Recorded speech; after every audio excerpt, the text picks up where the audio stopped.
Assalamualaikum warahmatullahi wabarakatuh. Halo semuanya, perkenalkan nama saya Fitri Indriani, mahasiswi dari program studi S1 Manajemen Fakultas Ekonomi Universitas Islam Sultan Agung. Pada video kali ini saya akan memaparkan presentasi yang merupakan bentuk dari pemenuhan tugas mata kuliah Islam dan Disiplin Ilmu yang diampu oleh Bapak Dr. Hendes Haji Bejo Santoso, MT, PhD. Nah, tema video kali ini yaitu tentang Maqasid Syariah Index. Adapun pengertian Maqasid Syariah Index. Maqasid Syariah merupakan kata majemuk yang tergabung dari kata maqasid dan syariah. Secara bahasa, maqasid merupakan bentuk jamak dari kata maqsad yang berarti tujuan. Adapun pengertian syariah adalah segala sesuatu yang telah diterapkan dan dijelaskan oleh Allah kepada hambanya yang berkaitan dengan masalah hukum. Maqasid syariah adalah tujuan yang ingin dicapai oleh syariat agar kemaslahatan manusia bisa terwujud. Secara umum, maqasid syariah memiliki tujuan untuk kebaikan atau kemaslahatan umat manusia. Tujuan ini sejalan dengan tujuan dari hukum Allah, yaitu kebaikan. Maqasid Syariah Index yaitu pengukuran kinerja yang sesuai dengan tujuan lahirnya bank syariah. Pengembangan metode Maqasid Syariah Index didasari ketidaksesuaian penggunaan indikator kinerja konvensional apabila diterapkan perbankan syariah. Ketidaksesuaian tersebut disebabkan oleh perbedaan tujuan antara indikator pengukuran konvensional yang lebih menitik beratkan pada pengukuran kinerja keuangan dibandingkan indikator pengukuran perbankan syariah yang lebih bersifat multidimensional. Maqasid Syariah Index berfungsi sebagai alat ukur kinerja bank syariah dan muamalah. Adapun prinsip dan aspek Maqasid Syariah Index. Yang pertama, memelihara agama atau hifdzul al-din. Dari segi keberadaannya atau minahiyat al-wujud, yaitu menegakkan syiar-syiar keagamaan seperti sholat, puasa, zakat, dan sebagainya, melakukan dakwah Islamiyah, berjihad di jalan Allah, dan menjaga agama. Dari segi ketidakadaannya atau minahiyat al-adam, yaitu menjaga dari upaya-upaya penyimpangan ajaran agama dan memberikan sanksi hukuman bagi orang yang murtad. Yang kedua, memelihara jiwa atau hifdzul al-nafs. Dari segi keberadaannya atau minahiyat al-wujud, yaitu dengan memberi nutrisi berupa makanan dan minuman. Dan dari segi ketidakadaannya atau minahiyat al-adam, yaitu menjalankan sanksi kisos dan diat terhadap pidana pembunuhan. Yang ketiga, memelihara akal atau hifdzul al-aql. Dari segi keberadaannya atau minahiyat al-wujud, yaitu dengan menuntut ilmu dan melatih berpikir positif dan menjaga akal. Dari segi ketidakadaannya atau minahiyat al-adam, yaitu dengan memberikan had al-syurb atau sanksi hukuman bagi yang mengkonsumsi minuman keras dan narkoba. Yang keempat, memelihara keturunan atau harga diri atau hifdzul al-nasl. Dari segi keberadaannya atau minahiyat al-wujud, yaitu dengan menganjurkan untuk melakukan pernikahan dan menjaga keturunan atau harga diri. Dari segi ketidakadaannya atau minahiyat al-adam, yaitu dengan memberikan sanksi had al-zina atau sanksi perzinaan bagi yang melakukan hubungan intim di luar pernikahan. Yang kelima, memelihara harta atau hifdzul al-mal. Dari segi keberadaannya atau minahiyat al-wujud, yaitu dengan menganjurkan untuk bekerja dan memberi rizki yang halal. Dan memelihara harta dari segi ketidakadaannya atau minahiyat al-adam, yaitu dengan melarang untuk melakukan pencurian dan penipuan terhadap harta orang lain dan memberi sanksi had al-sariqah atau sanksi pencurian dan penipuan bagi yang melakukannya. Adapun pembagian maqasid syariah. Yang pertama, maqasid syari. Maqasid syari yaitu tujuan-tujuan yang diletakkan oleh Allah dalam mensyariatkan hukum. Maqasid syari dibagi menjadi 4 bagian, yaitu yang pertama, tujuan syari Allah menciptakan syariat. Yang kedua, tujuan syari Allah menciptakan syariat untuk dipahami. Yang ketiga, tujuan syari Allah menjadikan syariat untuk dipraktikkan. Yang keempat, tujuan syari Allah meletakkan mukallaf di bawah hukum syara. Yang kedua, maqasid al-mukallaf. Maqasid al-mukallaf merupakan tujuan syariat bagi hamba atau mukallaf dalam melakukan sesuatu perbuatan. Maqasid al-mukallaf berperan menentukan sah atau batal suatu amalan. dengan bahasa yang lebih mudah. Aturan-aturan hukum yang Allah tentukan hanyalah untuk kemaslahatan manusia itu sendiri.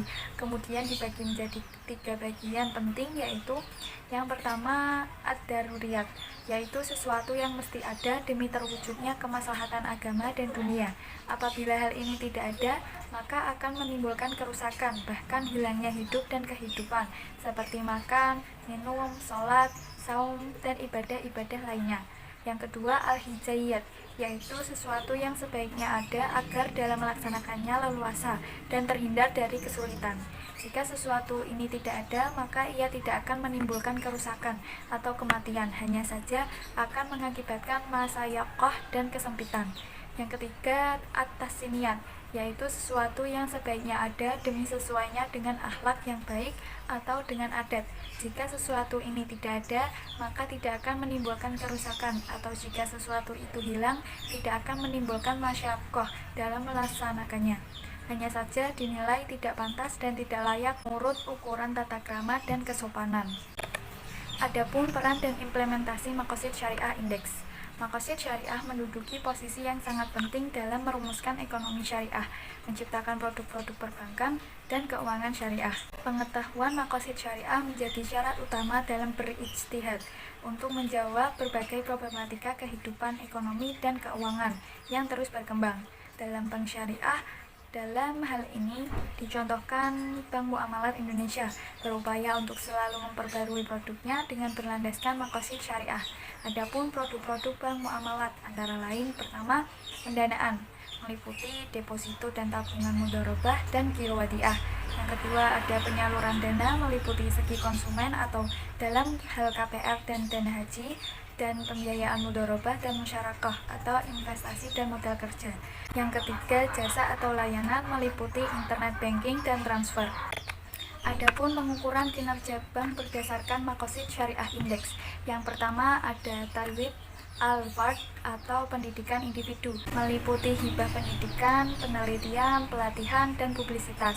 Yang kedua, Iqomah al-Adl atau menegakkan keadilan, meliputi pengembalian yang adil, fungsi distribusi, dan produk non-bunga. Yang ketiga, Jalb al-Maslahah atau mewujudkan kemaslahatan, meliputi laba kembali, transfer pendapatan pribadi, dan rasio investasi pada sektor real. Adapun kelebihan Maqasid Syariah Index. Maqasid Syariah Index tidak hanya mengukur kinerja melalui sisi profitabilitas saja, tetapi juga melihat dari sisi keislamannya dalam proses bisnis. Yang kedua, ada Maqasid Syariah Index dapat digunakan sebagai alat ukur kinerja perbankan syariah secara kuantitatif melalui laporan keuangan. Adapun kekurangan Maqasid Syariah Index. Kekurangan dalam konsep Maqasid Syariah Index adalah tidak memasukkan perhitungan rasio-rasio keuangan yang selama ini digunakan di bank syariah seperti FDR, BOPO, MPF, misalnya di dalam konsep yang ditawarkannya, atau hanya mengukur kinerja dari sisi syariah. Adapun kesimpulan dari pemaparan yang dapat saya sampaikan yaitu Maqasid Syariah Index adalah pengukuran kinerja yang sesuai dengan tujuan lahirnya bank syariah. Maqasid Syariah Index berfungsi sebagai alat ukur kinerja bank syariah dan muamalah. Adapun prinsip dan aspek Maqasid Syariah Index yaitu memelihara agama, memelihara jiwa, memelihara akal, memelihara keturunan, dan memelihara harta. Peran Maqasid Syariah Index dalam Maqasid Syariah menduduki posisi yang sangat penting dalam merumuskan ekonomi syariah, menciptakan produk-produk perbankan dan keuangan syariah. Pengukuran kinerja bank berdasarkan Maqasid Syariah Index dibagi menjadi 3, yaitu Tahdhib al-Fard atau pendidikan individu, Iqomah al-Adl atau menegakkan keadilan, dan Jalb al-Maslahah atau mewujudkan kemaslahatan. Adapun pertanyaan, bank syariah dalam operasionalisasinya mengacu pada aspek-aspek Maqasid Syariah. Contohnya dalam laporan keuangan ada pengeluaran untuk pendidikan, pengeluaran untuk keadilan, dan pengeluaran untuk kemaslahatan. Buktikan bahwa pernyataan itu benar. Jawabannya yang pertama, Tahdhib al-Fard atau pendidikan individu.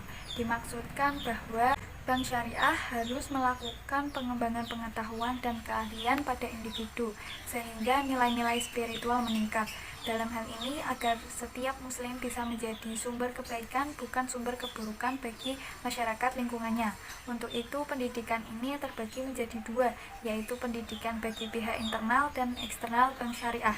Dalam hal ini, di mana pendidikan atau beasiswa, research atau penelitian, dan training atau pelatihan merupakan bagian pendidikan yang dilakukan bank syariah bagi karyawan internal. Dan publicity atau iklan merupakan edukasi atau pendidikan bagi masyarakat eksternal yang dapat diperoleh dari data annual report atau laporan tahunan tiap bank umum syariah di masing-masing negara. Yang kedua, iqomah al-adl atau menegakkan keadilan. Dimaksudkan bahwa bank syariah harus memastikan kejujuran dan keadilan dalam setiap transaksi dan aktivitas bisnis yang tercakup dalam produk, pricing, dan ketentuan-ketentuan kontrak. Di samping itu, seluruh akad-akad harus bebas dari unsur-unsur ketidakadilan seperti maisir, gharar, dan riba. Usaha untuk mewujudkan keadilan sosial Islam mengharuskan agar dengan cara menjunjung tinggi hak-hak asasi manusia, agar masing-masing orang mendapatkan bagian yang menjadi haknya dengan penuh, tidak dirugikan dan tidak teraniaya. Oleh sebab itu, variabel yang kedua ini terbagi menjadi tiga, yaitu fair return atau pengembalian yang adil, fungsi distribusi, dan produk non-bunga yang dapat diperoleh dari data annual report atau laporan tahunan tiap bank umum syariah di masing-masing negara. Yang ketiga, ad-dajjal al-maslahah atau mewujudkan kemaslahatan. Dimaksudkan bahwa bank syariah harus mengembangkan proyek-proyek investasi dan jasa sosial untuk meningkatkan kesejahteraan masyarakat, karena maslahah atau kesejahteraan merupakan aspek penting bagi kehidupan manusia, sehingga aspek ini turut menjadi perhatian yang utama, khususnya dalam industri perbankan syariah. Maslahah atau kesejahteraan ini juga selain memberikan manfaat bagi masyarakat, juga memberikan manfaatnya pada bank syariah itu sendiri. Selanjutnya, variabel ketiga ini terbagi menjadi tiga rasio, yaitu laba kembali, transfer pendapatan pribadi, rasio investasi pada sektor real yang dapat diperoleh dari data annual report atau laporan tahunan tiap bank umum syariah di masing-masing negara. Adapun daftar pustaka sebagai berikut. Nah, sekian pemaparan materi yang dapat saya sampaikan. Kurang lebihnya saya mohon maaf. Terima kasih. Wassalamualaikum warahmatullahi wabarakatuh.